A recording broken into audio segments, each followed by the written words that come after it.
This is Optimal Relationships Daily, episode 1425, The Power of Choice by Ross Enamait of RossTraining.com. Hello, everybody. Welcome to another bonus episode of Optimal Relationships Daily. My name is Greg Audino. I am your host of the show, but as per usual here in this bonus episode, I'm just going to be introducing a post that was already read and aired on another show in our network. This post, entitled The Power of Choice, was previously narrated by Dr. Neil over on Optimal Health Daily, but it definitely stands to benefit your relationships as well as your health. So with that being said, I'm going to turn things over to Dr. Neil so you can hear his narration and his commentary. Enjoy the post, everyone, as we optimize your life. The Power of Choice by Ross Enamait of RossTraining.com. Time flies. It's been a month since my daughter was born at the time of this writing, and it seems like she arrived just yesterday. Since I don't know if we'll have more children, there's something I'd like to address while the memories are fresh. First of all, we, men, have it easy. Labor is a literal term. It's hard work. My wife was in labor for over 24 hours without pain medication. She was on her feet for 90% of the time, working through one contraction at a time. She was obviously tired, but taking a break wasn't an option. I sat by her, watching in amazement. This labor was very different when compared to our first child. This one was much longer and more difficult. But my wife was truly a warrior. Personally, I was exhausted, but you can be darn sure I didn't mention it. I had the easy job as labor coach. My wife was the one fighting the actual battle. Watching her fight through one contraction at a time was incredible. Mothers deserve plenty of credit for going through what they go through. Labor can come at any time. The only certainty is pain. We just don't know when. It isn't like a fighter who knows that he'll be in the ring at 9 p.m. on Friday night. Labor is unpredictable. Living pregnant for 9 months and then facing the uncertainty and certain pain is incredible. Yet, as incredible as it is, women have given birth since the beginning of time. Labor isn't new. It is something that all mothers have experienced. And please don't take this the wrong way. I'm not at all minimizing the monumental task of delivery. On the contrary, the birthing process shows me that we are all much more capable than we realize. Ask any mother how labor compares to 30 minutes of exercise. The most intense workout in the world is a walk in the park in comparison. If a woman is pregnant, the baby has to come out. Staying pregnant forever isn't a choice. When choice is removed from the equation, we all become much more capable. The same can be said of many situations in life.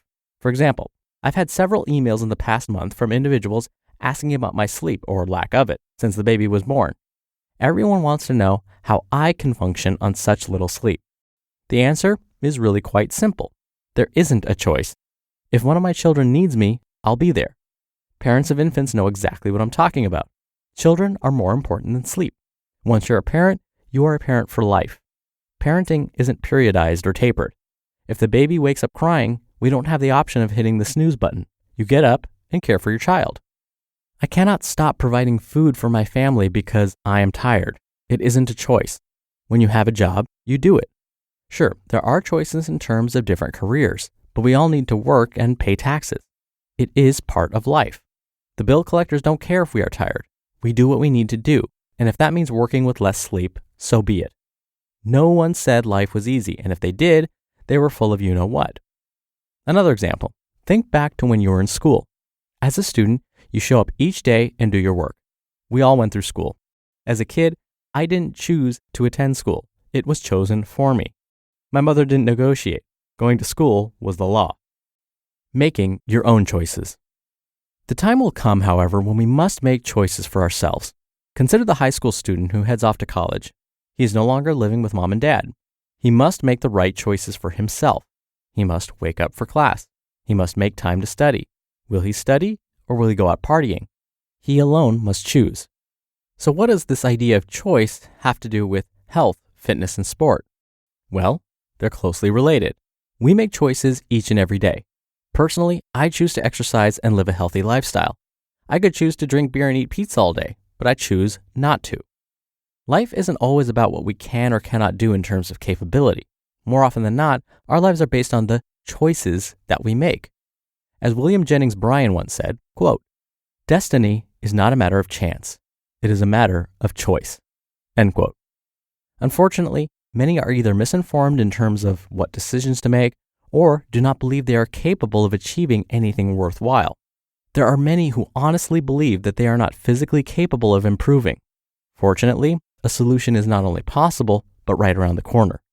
The first step is actively choosing to change, and then believing in your decisions. If someone else chose for you, you wouldn't think twice. You would do it, just like going to grade school. If someone put a gun to my head and told me to jump, you can be darn sure that I'm about to fly. More often than not, the ability is there. It's always been there. It may be dormant, however, which is why you must choose to wake up and use it. How your life unfolds will largely depend on the choices that you make going forward. Don't underestimate the power of choice. You just listened to the post titled The Power of Choice by Ross Enamait of rosstraining.com. Dr. Neal here for some of my commentary. I was smiling when I first read this post by Ross, particularly when he talked about eating pizza all the time. I'm a huge pizza fanatic, so in my fantasy world, I would eat nothing but pizza, french fries, and donuts, and I'd be good to go. But that's not the reality.